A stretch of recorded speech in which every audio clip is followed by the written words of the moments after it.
నమస్తే, welcome to law and justice. ఈరోజు మనతో పాటు retired district judge Shri Nerella Malyadri గారు ఉన్నారు. అండ్ సుప్రీం కోర్ట్ న్యాయవాదిగా ఆయన అందించిన సేవలు అందరికీ తెలుసు. అండ్ ఈరోజు న్యాయ చరిత్రలో ఒక కొత్త అధ్యాయం, కొత్త చట్టాలు నిన్న రాత్రి 12 గంటల తర్వాత అమల్లోకి వచ్చాయి. ప్రజలకి సేవలు అందించాలి అన్న ఉద్దేశంతో ఎప్పటికప్పుడు చట్టాలు మారుతూ ఉంటాయి. ఆ విధంగానే నిన్న రాత్రి 12 గంటల తర్వాత కొన్ని చట్టాలు అమల్లోకి వచ్చాయి. ఆ చట్టాల గురించి మనం సార్ని అడిగి తెలుసుకుందాము. నమస్తే సార్. నమస్కారం సార్. జనరల్గా ఏంటంటే ఎలాంటి టాపిక్ గురించి అయినా కానీ మీరు చాలా అనర్గళంగా మాతో చర్చిస్తూ ఉంటారు.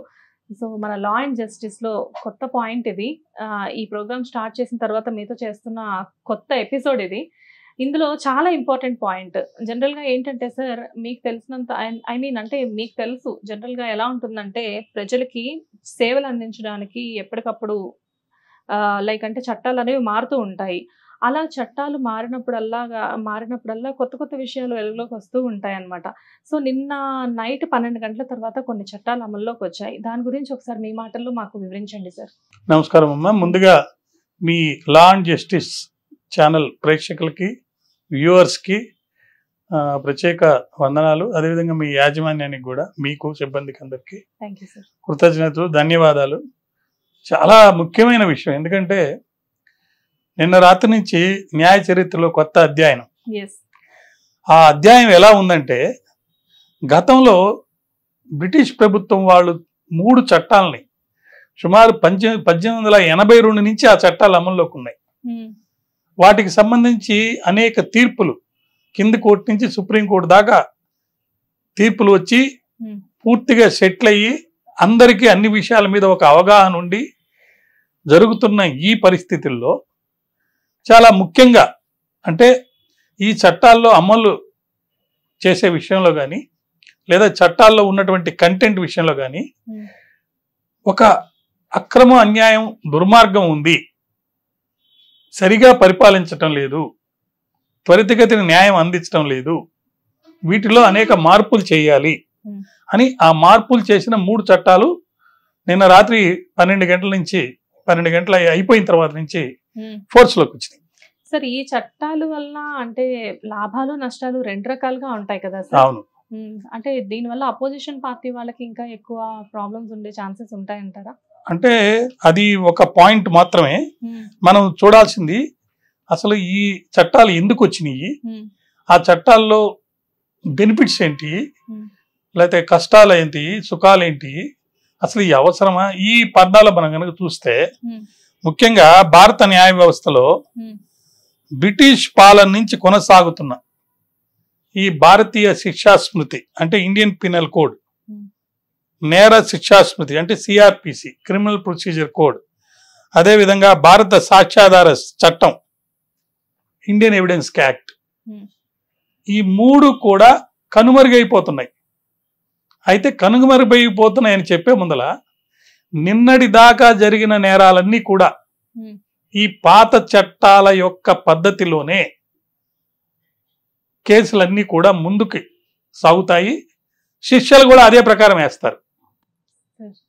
నిన్న రాత్రి 12 గంటల తర్వాత అంటే 1 గంటకి మొదటి సెకండ్ మొదలైన తర్వాత నుంచి కొత్త చట్టాలు, కొత్త 3 చట్టాలు, వాటి పేర్లు ఏంటంటే భారతీయ న్యాయ సంహిత బిఎన్ఎస్, ఇది వచ్చేసి ఇండియన్ పీనల్ కోడ్ ప్లేస్లో వచ్చింది. భారతీయ న్యాయ సంహిత, దాన్ని బిఎన్ఎస్ అంటారు, అది ఇండియన్ పీనల్ కోడ్ అనే చట్టం ప్లేస్లో వచ్చింది. రెండవది భారతీయ నాగరిక్ సురక్షా సంహిత బిఎన్ఎస్ఎస్, ఇది వచ్చేసేసి నేర శిక్షా స్మృతి సిఆర్పిసి ప్లేస్లో వచ్చింది. మూడోది భారతీయ సాక్ష్య అధినియం బిఎస్ఏ, ఇది వచ్చేసి ఇండియన్ ఎవిడెన్స్ యాక్ట్ ప్లేస్లో వచ్చింది. కాబట్టి ఆ పాత 3 చట్టాలు బదులుగా ఈ కొత్త 3 చట్టాలు వచ్చినాయి. అది ఆదివారం అర్ధరాత్రి నుంచి అమల్లోకి వచ్చినాయి, అంటే నిన్న రాత్రి నుంచి. దీంట్లో ముఖ్యమైనటువంటి కొన్ని విషయాల మీద ప్రజలకి ఒక అవగాహన ఏర్పాటు చేసేదాని కోసంగా మనం చర్చించుకుంటున్నాం. న్యాయం, ధర్మం, చట్టం ఈ 3 కూడా ప్రజలకి అందుబాటులో ఉండాలి. అవి అందుబాటులో ఉండాలంటే ఆ ప్రొసీజర్ అనేది చాలా సులువుగా ఉండాలి. అందరికీ వాటి మీద ఒక అవగాహన ఉండాలి, తెలిసి ఉండాలి వాటి గురించి. కానీ ప్రజలకు ఎంతమందికి ఇలాంటి విషయాల గురించి తెలుస్తుందంటారు? అంటే తెలియాలి, ఎందుకంటే తెలుస్తుంది కాదు, తెలుసుకోవాలి, తెలియాలి. గతంలో ఒక పెద్ద famous case, world famous case ఒకటి ఉంది. దాన్ని మేయర్ హెన్స్ జార్జ్ కేసు అంటారు. Mayor hence George case. Okay. దాంట్లో చాలా సులువుగా మనకు అర్థమయ్యేదానికి, ఆయన మేయర్ హెన్స్ జార్జ్ కేసులో ఒక సూత్రం వచ్చింది, ignorance of law is not an excuse. ఇంట్లో అయితే నాకు తెలియదు అని చెప్పేస్తాం అన్ని, కానీ చట్టానికి సంబంధించి నాకు తెలియదు అని చెప్పి నేను నేరం చేసినా నన్ను శిక్షించడానికి లేదు అని చెప్పడానికి లేదు. So ignorance of law is not an excuse. దాన్ని అడ్డంగా పెట్టుకొని నాకు తెలియదు అని చెప్పి నాకు శిక్ష చేయడానికి లేదు, నేనేదో తెలియక నేరం చేశానని చెప్పి చెప్తే చట్టం ఒప్పుకోదు. కాబట్టి తెలుసుకోవాల్సిన బాధ్యత ప్రతి వాళ్ళ మీద ఉంది. అలా తెలియజేయటమే మన ఈ యూట్యూబ్ ఛానల్ ద్వారా అందరికీ మనం తెలియజేసి మనం కూడా వాటి గురించి కూలంకుషంగా చర్చించుకుంటే మనకు చాలా ఈజీగా ఉంటుందన్నమాట.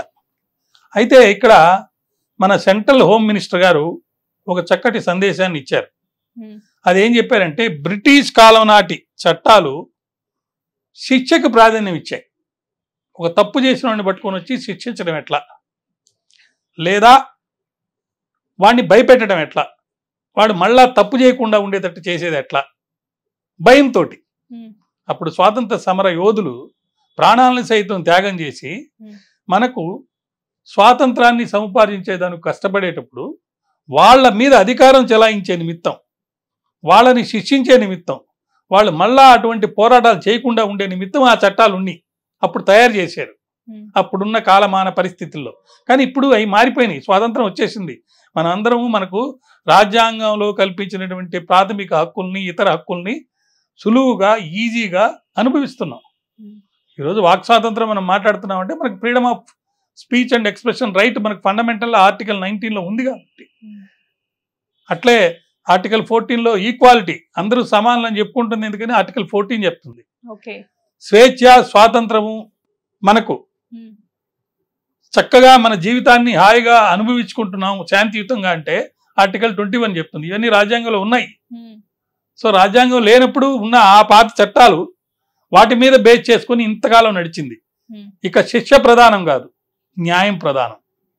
న్యాయం ఎలా త్వరితగతిన అందించాలనేది ప్రధానం. ఆ భావనలతోటి ఈ చట్టాలు అనేవి కొత్తవి వచ్చినాయి.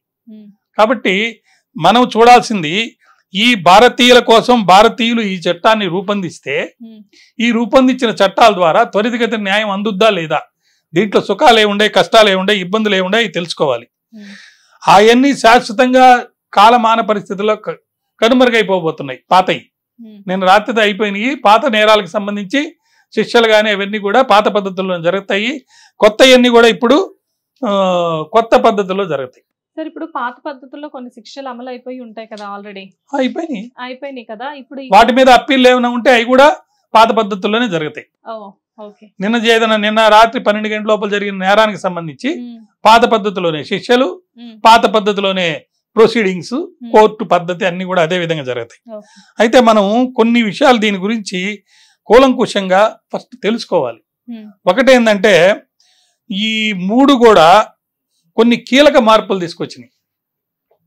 ఆ మార్పులు ఏంటంటే ఒక్కోటిగా మనం చాలా సులువుగా చెప్పుకోవచ్చు.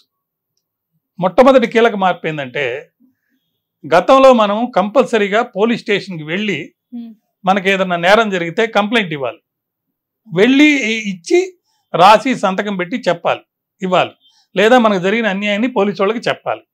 కానీ ఇప్పుడు మనం వెళ్ళాల్సిన అవసరం లేదు. ఎలక్ట్రానిక్ మీడియా ద్వారా మనము వాళ్ళకి ఆన్లైన్లో ఫిర్యాదులు ఇవ్వచ్చు. అదేవిధంగా 0 FIR అంటే మీరు మీ ఊరు ఏదమ్మా, విజయవాడ నుంచి బయలుదేరారు, డబ్బులు అక్కడ ప్యాకెట్లో పెట్టుకున్నారు, విజయవాడలో కొట్టేశారు, కానీ మీకు తెలియదు. మీరు హైదరాబాద్ వెళ్ళారు, ఇక్కడి నుంచి అమెరికాకి వెళ్ళిపోయారు, ఎక్కడెక్కడో ఉన్నారు, తెలిసింది. కానీ పోయింది ఎక్కడని తెలిసింది, ఎక్కడ విజయవాడలో పోయిందని మీకు తెలిసింది. తెలిసినప్పుడు కంప్లైంట్ ఎక్కడ ఇవ్వాలి? విజయవాడ పోలీస్ స్టేషన్కి పోయి ఇవ్వాలి. మళ్ళీ దానికోసం అమెరికా నుంచి రాలేరు కదా. ఇప్పుడు వచ్చిన చట్టంలో, గతంలో అయితే విజయవాడ పోయే కంప్లైంట్ ఇవ్వాలి మీరు. ఇప్పుడు వచ్చిన చట్టాల్లో మీరు ఎక్కడుంటే అక్కడ ఉన్న పోలీస్ స్టేషన్కి ఆన్లైన్లో కంప్లైంట్ పంపిస్తే వాళ్ళు అక్కడ కంప్లైంట్ పంపిస్తారు, విజయవాడ పంపించుకుంటారు. అంతేకాకుండా మీరు పోలీస్ స్టేషన్కి వెళ్ళటం లేదు కదా, వెళ్ళి కంప్లైంట్ ఇవ్వటం లేదు కదా, ఆ పోలీస్ వాళ్ళే మీ దగ్గరికి వచ్చి సంతకం పెట్టించుకుంటారు కంప్లైంట్లో. మీ సంతకం కావాలి కదా, 3 days లోపల వాళ్ళు వచ్చి కంప్లైంట్లో సంతకం పెట్టించుకుంటారు. కానీ మీరు కంప్లైంట్ ఆన్లైన్లో పంపించిన సమయం నుంచే వాళ్ళకి వెంటనే చేరిపోద్ది కదా, అప్పటి నుంచే పరిశోధన మొదలు పెడతారు. వెంటనే విజయవాడకి ఇన్ఫార్మ్ చేస్తారు, అక్కడున్న పోలీసులు దాని మీద యాక్షన్ తీసుకోవడానికి మొదలు పెడతారు. కాబట్టి 1 ఆన్లైన్లో కంప్లైంట్, 2 0 FIR. అదేవిధంగా ఎలక్ట్రానిక్ మాధ్యమంలో సమ్మన్లు జారీ. గతంలో ఏంటంటే మీ దగ్గరికి వచ్చి మీ కోర్టులో మీ మీద ఈ కేసు ఉంది, మీరు కోర్టుకు రండి అని, ఆధారపరచండి అని మీకు సమ్మన్లలో నేరుగా ఇవ్వాలి. కానీ ఇప్పుడు అలా కాదు. మీ వాట్సాప్కో, మీకున్నటువంటి రిజిస్టర్డ్ మెయిల్ అడ్రస్కో, లేకపోతే మీకు ఏదైతే కమ్యూనికేషన్ మీరు పెట్టుకొని ఉంటారో దాని ద్వారా మీకు సమ్మన్లు అనేది జారీ చేస్తారు. అదేవిధంగా నేర దృశ్యాలను తప్పనిసరిగా వీడియోగ్రఫీ చేయటం. ఒక బలాత్కారం జరిగింది ఒకటి ఇక్కడ, అక్కడ పోతారు పోలీసు వాళ్ళు, వెళ్తారు, ఇతరులు వెళ్ళారు. కానీ అది అంతా చేత్తో రాసి ఇక్కడ ఇలా జరిగిందని చెప్పే బదులు వీడియో ద్వారా తీసి కనుక చూపిస్తే చాలా సులువుగా అందరికీ అర్థం అవుద్ది వీడియో చూడంగానే. సో కంపల్సరీగా పోలీసు వాళ్ళు అక్కడికి వెళ్ళి వీడియో ద్వారా చిత్రీకరించి దాన్ని కోర్టుకి సమర్పించాలి. పెద్ద పెద్ద కేసుల్లో, అన్నిట్లో కాదు, ఏమైనా కేసులు అంటే మర్డర్ కేసులు, రేప్ కేసులు, ఇంకా ఇతర కేసులు, కొంచెం ఇంపార్టెంట్ కేసెస్ ఉంటాయి కదా, వాటిలన్నిట్లో. అదేవిధంగా దీని ద్వారా ఏమవుద్ది, దర్యాప్తు వేగవంతం అయిపోద్ది. అదే మీరు వెనక్కి వెళ్ళి కంప్లైంట్ ఇచ్చి అది దాని మీద జరిగేది అవన్నీ అయ్యేటప్పటికే లేట్ అయిపోద్ది కదా. ఆలస్యం వల్ల అక్కడ సాక్ష్యాలన్నీ మార్చేదానికి అవకాశం ఉంది. అయితే దీనికి సంబంధించి మరి అందరికీ తెలియదు కదా, పోలీసు వాళ్ళకి తెలియదు, జడ్జెస్కి తెలియదు, లాయర్స్కి తెలియదు.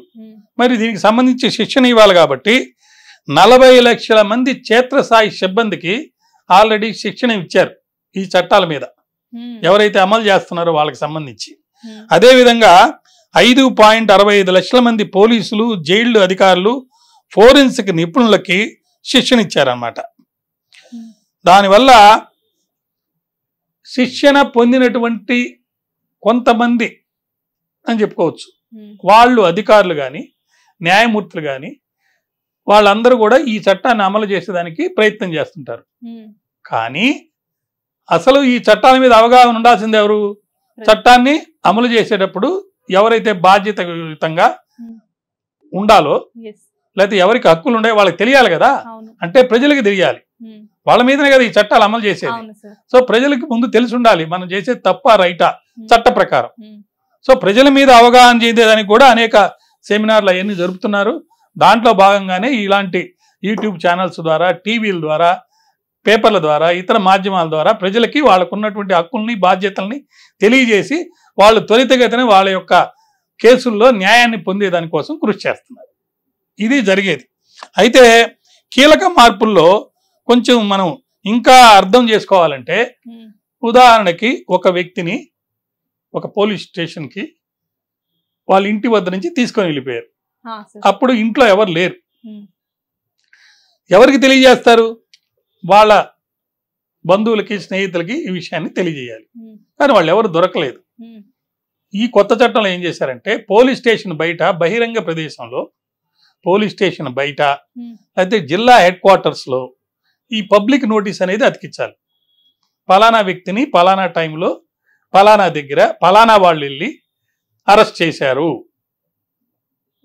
అని పబ్లిక్ నోటీస్ పెట్టేశారు. కాబట్టి ఎవరికైనా తెలిసిపోద్ది. అప్పుడు ఇంట్లో మనిషి లేడు, ఏమైపోయాడో తెలియదు, పోలీసు వాళ్ళని అరెస్ట్ చేస్తున్నారని ఒక అనుమానం ఉంటే నేరుగా నీ దగ్గరలో ఉన్న పోలీస్ స్టేషన్కి వెళ్తే అక్కడ బయట బహిరంగ ప్రదేశంలో అతికించి ఉంటుంది, లేదా జిల్లా హెడ్ క్వార్టర్స్ పోతే అక్కడ అతికించి ఉంటుంది.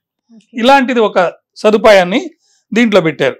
అదేవిధంగా ఇంకొక ముఖ్యమైన విషయం ఏంటంటే, ఫోరెన్సిక్ నిపుణులు అంటే వాళ్ళు ఏం చేస్తారంటే, సైంటిఫిక్గా ఎక్కడ నేరం జరిగిందో అక్కడికి వెళ్ళి కొన్ని ఎవిడెన్స్ని, ఇప్పుడు ఒక వ్యక్తి వెళ్ళాడు, నేరం చేశాడు, వెళ్ళిపోయాడు, కానీ వాడికి సంబంధించిన ఒక పెన్ను జారి కింద పడిపోయింది నేరం చేసిన వ్యక్తి. సో ఆ పెన్ను మీద వాడి ముద్రలు ఉన్నాయి. ఆడ పెన్ను ఏది ఉండి అది అంతా కూడా సీజ్ చేస్తారు ఫోరెన్సిక్ నిపుణులు. అక్కడ ఆయుధం ఏ వాడారు, ఒకవేళ అక్కడ ఏమైనా ఉంటే ఆ ప్లేస్లో. సో ఇవన్నీ కూడా వీడియోగ్రఫీ చేయాలి. ప్లస్ కంపల్సరీగా ఫోరెన్సిక్ ఎక్స్పర్ట్ వెళ్ళి అక్కడ రికార్డ్ చేయాలి. ఇదొకటి కొత్తది పెట్టారు. అదేవిధంగా మహిళలు, చిన్నపిల్లలకి సంబంధించి ఏదైనా నేరం జరిగితే దానికి చాలా అధిక ప్రాధాన్యత ఇచ్చారు ఇప్పుడున్న చట్టాల్లో, వాళ్ళకి న్యాయం చేయాలని. వాళ్ళు సుమారు ఈ నేరాల్లో 2 నెలల లోపనే దర్యాప్తు పూర్తిగా చేసి పోలీసు వాళ్ళు ఎవరు నేరం చేశారనేది తెలుపుతూ కోర్టులో కేసు పెట్టాలి. కొత్త చట్టాలు అమలు చేసినందుకు అమలులో ఉన్న కీలక మార్పుల్లో కొన్ని మార్పులు. ఇంకా ఏంటంటే బాధిత మహిళలు, చిన్నారులు, వాళ్ళ ఒంటి మీద ఏదైనా గాయాలు ఉన్నాయనుకోండి, వాళ్ళకి ప్రాథమిక చికిత్స వెంటనే చేపించాలి. వాళ్ళ మీద ఇంకా పెద్ద గాయాలు ఉంటే ట్రీట్మెంట్ కంటిన్యూ చేయాలి. ఆ విధంగా వాళ్ళకి మెడికల్ ఎయిడ్ అనేది బాధితులకి ఇచ్చి వైద్య చికిత్స ఖచ్చితంగా జరిపి వాళ్ళకి న్యాయం చేసేదానికి ఒక ప్రొవిజన్ అనేది ఏర్పాటు చేశారు. అదేవిధంగా ఇందాక మనం అనుకున్నాం సమ్మన్లు ఎలక్ట్రానిక్ విధానం ద్వారా పంపించడం అనేది. ఎలక్ట్రానిక్ విధానం ద్వారా పంపించినందువల్ల ఏమవుతుంది, నీ మీద ఉన్న కేసు గురించి నీకు అత్యంత వేగంగా మీకు తెలిసిపోద్ది. అప్పుడు ఎవరో మీ మీద కేసు పెట్టారు కాబట్టి అసలు ఎవరు పెట్టారు, ఎందుకు పెట్టారు, ఏంటి, దాన్ని నేను ఎలా డిఫెండ్ చేయాలి. అమాయకుల మీద కూడా కేసులు పెడుతుంటారు. సో అమాయకుల మీద పెట్టిన కేసులు వాడికి వెంటనే తెలియజేయాలంటే వాడు అందుబాటులో ఉండడు కాబట్టి వాడికి సమ్మన్లు అనేది ఎలక్ట్రానిక్ మాధ్యమం ద్వారా ఇస్తున్నారన్నమాట. తర్వాత ఇంకోటి, ఇప్పుడు ఒక లేడీ ఉంది, ఆ అమ్మాయి సిగ్గుతోటి కొన్ని చెప్పలేదు కదా, ఒక ఏదో మహిళలకు సంబంధించిన నేరాలు కొన్ని జరుగుంటాయి, అవి చెప్పలేనప్పుడు మహిళా జడ్జే అది రికార్డ్ చేసింది అనుకో, అప్పుడు ఈజీగా ఆమెకు జరిగినటువంటి బాధలు మహిళా జడ్జికి చెప్తుంది. కాబట్టి మహిళా జడ్జిలు ఎక్కడైతే ఉంటారో వాళ్ళందరి కూడా మహిళలకు బాధితులైతే మహిళా జడ్జిలే స్టేట్మెంట్ రికార్డ్ చేయాలి. మహిళా జడ్జిలు చేస్తారు ఆ అమ్మాయి చెప్పిందంతా. అక్కడ మహిళా జడ్జి లేకపోతే అప్పుడు మాత్రమే మగ జడ్జిలు అంటే పురుషులైన జడ్జెస్ స్టేట్మెంట్ రికార్డ్ చేస్తారనమాట. అదేవిధంగా ఇప్పుడు ఒకటి నేరం జరిగింది, దాంట్లో బాధితులు ఉంటారు, ముద్దాయిలు ఉంటారు. ఇద్దరికి కేసు పెట్టిన వాళ్ళకేమో వాళ్ళు పెట్టిన కేసు ఏమైంది, దాంట్లో కాపీలు ఏంటి, డాక్యుమెంట్స్ ఏంటి, సాక్ష్యాలు ఏంటి అని కాపీలు వాళ్ళకి ఇవ్వాలి. అట్లే ముద్దాయికి కూడా ఈ కాపీలు ఇవ్వాలి. వాడికి తెలియాలి కదా వాడి మీద ఏ నేరం పెట్టారు, ఎవరు సాక్ష్యం, అసలు గొడ్డలతో నరికాడా, చేతితో నరికాడా, లేకపోతే ఎట్లా చేశాడని. సో ఇద్దరికి కూడా త్వరితగతిన వాళ్ళకి ఈ ఛార్జ్ షీటు, స్టేట్మెంట్లు, ఇతర డాక్యుమెంట్లు అన్నీ కూడా 14 రోజుల లోపల ఇచ్చేయాలి. 14 రోజులు నేరం జరిగి ఎవిడెన్స్ అంతా రికార్డ్ 14 రోజుల్లోనే అన్ని ఇవ్వాలి. 14 రోజుల్లో పాసిబుల్ అవుతుందంట. మరి కొత్త చట్టం అదే చెప్తుంది. అంతేకాకుండా ముద్దాయిలు వచ్చి నాకు వాయిదా కావాలండి, నేను ఏదో వేరే పని మీద వెళ్తున్నానంటే 2 సార్లు మాత్రమే వాడికి వాయిదా ఇస్తారు.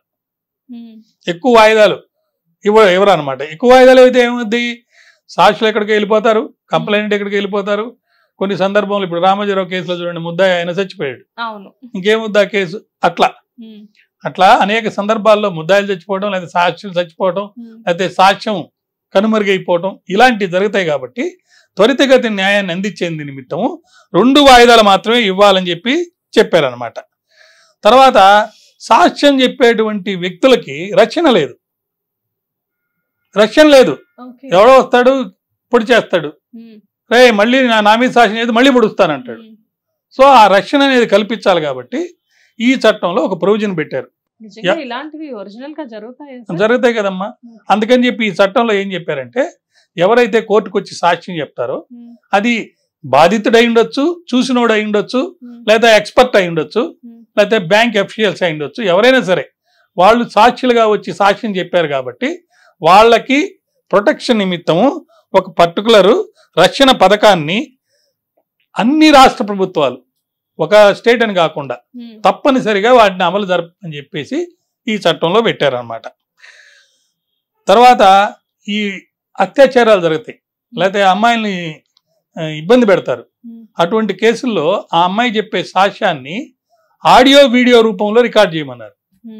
అలా చేసి పెడితే ఏమవుద్ది, ఎవరు చూసినా సరే ఎవడు నేరస్తుడు అనేది మనకి తెలుస్తుంది. ఆడియో వీడియో రెండు పెట్టారన్నమాట.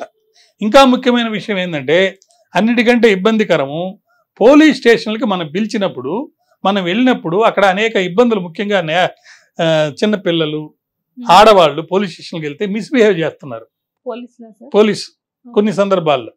కాబట్టి 15 ఏళ్ళ లోపల పిల్లలు, స్త్రీలు, దివ్యాంగులు అంటే handicapped people, differently abled persons, తర్వాత 60 ఏళ్ల కంటే పెద్ద వయసు ఉన్న వాళ్ళు, వీళ్ళెవ్వరూ కూడా పోలీస్ స్టేషన్కి వెళ్ళడం అనేది మినహాయింపు చేసేసారు. వాళ్ళు వెళ్ళాల్సిన పని లేదు. వాళ్ళు ఎక్కడుంటే అక్కడికి వచ్చి పోలీస్ వాళ్ళే వాళ్ళ యొక్క స్టేట్మెంట్ అనేది రికార్డ్ చేసుకుంటున్నారు. ఆన్లైన్ ఆప్షన్ కూడా ఉంది. ఇలా అనేకమైనటువంటి విషయాలు మౌలికంగా మనం చూసాం. దీనికి సంబంధించి కొన్ని ముఖ్యమైనటువంటి కేసుల్లో శిక్షల రూపంలో అనేక మార్పులు వచ్చినాయి. ఉదాహరణకి సామూహిక అత్యాచారం చేస్తే ఎవరైనా లేడీని, వాడికి మరణ శిక్ష విధించమని చెప్పి చట్టాల్లో మార్పు వచ్చిందనమాట. 45 రోజుల్లోనే ఇన్వెస్టిగేషన్ అనేది పూర్తి కావాలి, 60 రోజుల్లోనే ఛార్జ్షీట్ వేయాలి. ఇలా అనేక మార్పులు దీంట్లో వచ్చినాయి. కాబట్టి ఈ చట్టాల ద్వారా త్వరితగతిన న్యాయం అందద్దని చెప్పేసి ఎక్కువ మంది అనుకుంటున్నారు. ఇది న్యాయ చరిత్రలో వచ్చినటువంటి అనేకమైనటువంటి మార్పులు వచ్చినాయి. ఈ మార్పుల వల్ల త్వరితగతిన న్యాయాన్ని అందిస్తారని చెప్పి మనం ఆశించవచ్చు. సార్, జనరల్ గా ఇలాంటి మార్పులు జరిగినప్పుడు మినిమం ఈ మార్పులు అనేవి ఎంతకాలం కొనసాగుతూ ఉంటాయి సార్? ఇంక ఇవే లాగా ఉంటాయి. మళ్ళీ ఏదైనా పార్లమెంట్ లో కానీ లేకపోతే అసెంబ్లీలో కానీ కొత్త చట్టాలు వచ్చేదాకా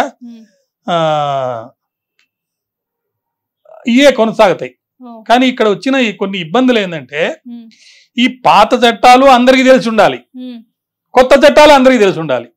ఎందుకంటే పాత చట్టాల్లో అమలైనప్పుడు జరిగినటువంటి నేరాలు వాడి జీవిత కాలంలో ఈ రోజు వరకు వాటికి సంబంధించి పాత చట్టాల ప్రకారమే అమలు జరుగుతుంది. కొత్త చట్టాలు ఈ రోజు నుంచి జరుగుతాయి కాబట్టి కొత్త చట్టాలు కూడా తెలుసుకొని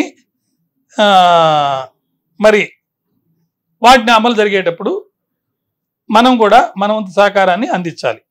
అయితే ఇది ఫండమెంటల్ రైట్స్ వైలేట్ చేస్తూ ఈ చట్టాలు ఏర్పడ్డాయి అని చెప్పేసి అనేక పార్టీల వాళ్ళు చెప్తున్నారు. చెప్తూ మరి అసలు సత్వర న్యాయం దీనివల్ల అందుతుందా లేదా అని అంటే అందదు, చాలా ఇబ్బందులు కష్టాలు దీంట్లో ఉన్నాయని చెప్పేసి చెప్పుకుంటున్నారు. మనం ఇప్పుడు అసలు ఈ చట్టాల్లో వల్ల ఏమి ఇబ్బందులు ఉన్నాయి, ఎందుకు చట్టాలు వద్దని ప్రతిపక్షం వాళ్ళు అంటున్నారు అనే విషయాలు కూడా చూడాలి. కేవలం ఒక సైడ్ కాకుండా ఉన్న బెనిఫిట్సే కాకుండా ఎందుకు వద్దంటున్నారు అనేది ఖచ్చితంగా చూడాలన్నమాట. డిసడ్వాంటేజ్ ఇది ఏమంటున్నారంటే, పాత చట్టాల్లో ఏదైతే శిక్షలు ఉన్నాయో ఎక్కువ భాగం అయ్యే ఉంచారు, శిక్షలు అవే ఉంచారు. కొన్ని వాటిలో ఇంకా పెంచేశారు.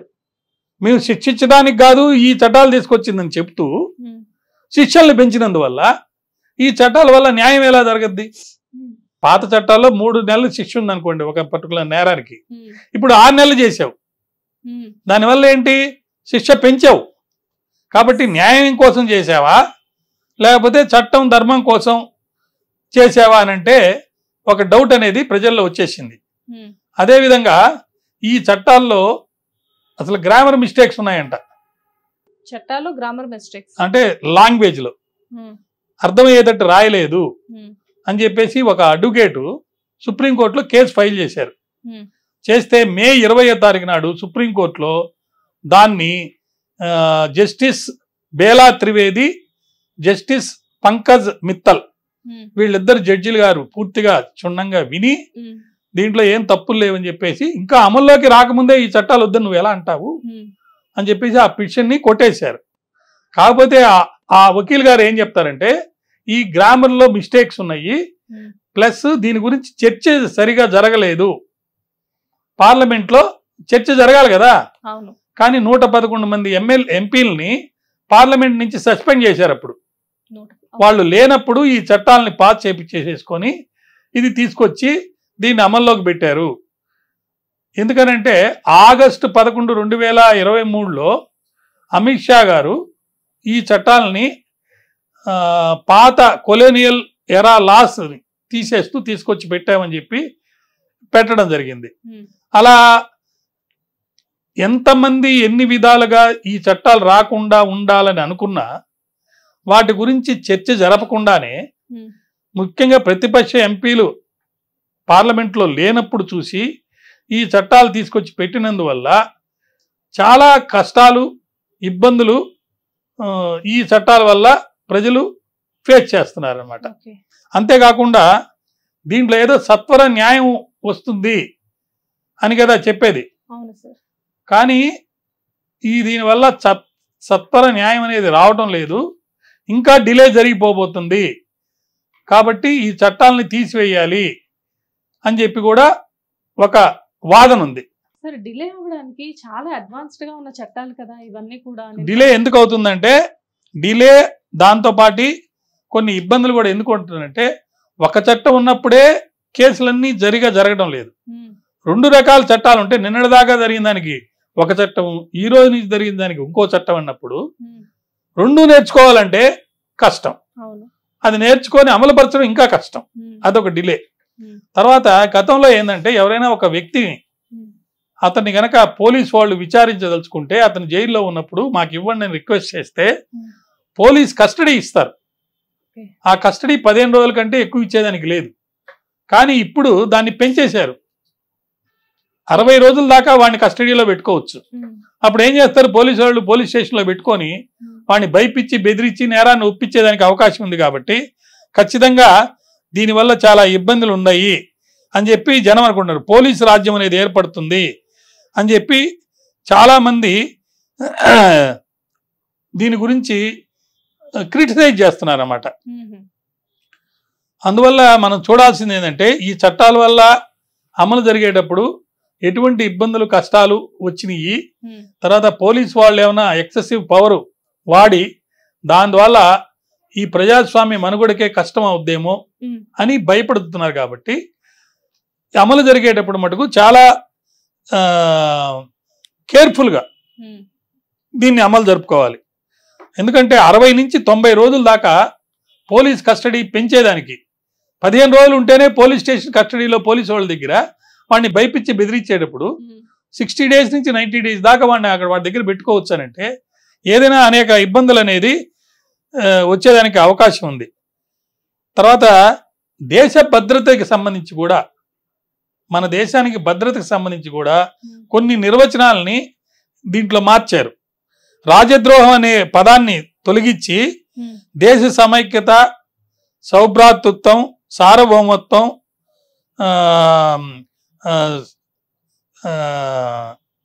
భంగం కలిగించే చర్యల్ని శిక్షలుగా చెప్తున్నారు. గతంలో ఒకటే ఉండింది, అదేంటి రాజద్రోహం అనేది. ఇప్పుడు రాజద్రోహాన్ని పక్కకు నెట్టేసి రాజుల కాలం పోయింది కాబట్టి దేశ సమగ్రత విషయంలో కానీ, దేశ సౌభ్రాతృత్వంలో విషయంలో కానీ, సార్వభౌమత్వానికి సంబంధించి కానీ, లేకపోతే సమగ్రతకి భంగం కలిగించే విషయాలన్నింటినీ కూడా డెఫినేషన్లు ఇచ్చి ఇవన్నీ చేస్తే మీరు శిక్షార్హులు అని చెప్పి ఇంకా పెద్దవి చేశారనమాట. కొంత సందిగ్ధత దీనివల్ల వచ్చింది. తర్వాత సంఘటిత నేరాలు, ఉగ్రవాద చర్యలకు ఒక నిర్వచనం ఇచ్చి దాన్ని ఇంకా పెద్ద చేశారు. చిన్న చిన్న విషయాలు కూడా చాలా పెద్ద ఉగ్రవాదం కింద తీసుకొచ్చి పెట్టారు. అదేవిధంగా ఒక 2-3 కలిసి ఏదైనా పెద్ద నేరం చేస్తే ఇదివరకు లైట్గా ఉంటే ఇప్పుడు చాలా సీరియస్, జాయింట్ కలిసి చేశారు కాబట్టి ఎక్కువ పనిష్మెంట్ ఇవ్వాలనే విధంగా పెట్టారనమాట. దానివల్ల చాలా ఇబ్బందులు అనేవి వచ్చేదానికి అవకాశం ఎక్కువగా ఉంది. కాబట్టి వీటి స్థానంలో కొత్త చట్టాలు రావటం అనేది ఒక విధంగా ఆహ్వానించదగ్గదే. దానికి తగ్గట్టుగా అమలు జరిగేటప్పుడు చైతన్యం కరువు అయ్యి అంతర్జాతీయ ఒప్పందాలను కూడా గౌరవించలేని పరిస్థితి వస్తుందేమో. మనం ఇతర దేశాలతోటి కొన్ని రకాలైనటువంటి ఒప్పందాలు ఏర్పాటు చేసుకుంటాం. ఫర్ ఎగ్జాంపుల్ ఈడీ యాక్ట్ వచ్చింది, ఇప్పుడు చాలా సీరియస్ గా కవిత గారు వీళ్ళందరూ లోపల ఉన్నారు కదా. ఆ ఈడీ యాక్ట్ అంతర్జాతీయంగా మనం ఒక ఒప్పందం ఏర్పాటు చేసుకున్నాం. అటువంటి ఒప్పందాలని మనం అమలుపరచాలంటే చట్టాలు చాలా మంచిగా బాగా అందరికీ ఆమోదయోగ్యంగా ఉండాలి. అలాంటి చట్టాలు రావాలంటే చర్చలు బాగా జరగాలి. మరి ఇక్కడ చర్చలు జరగకుండా పార్లమెంట్లో ఎంపీలు లేనప్పుడు చూసి ఇచ్చారు కాబట్టి దీనివల్ల చాలా అనేక ఇబ్బందులు వస్తాయని చెప్పి అనుకుంటున్నారు అన్నమాట.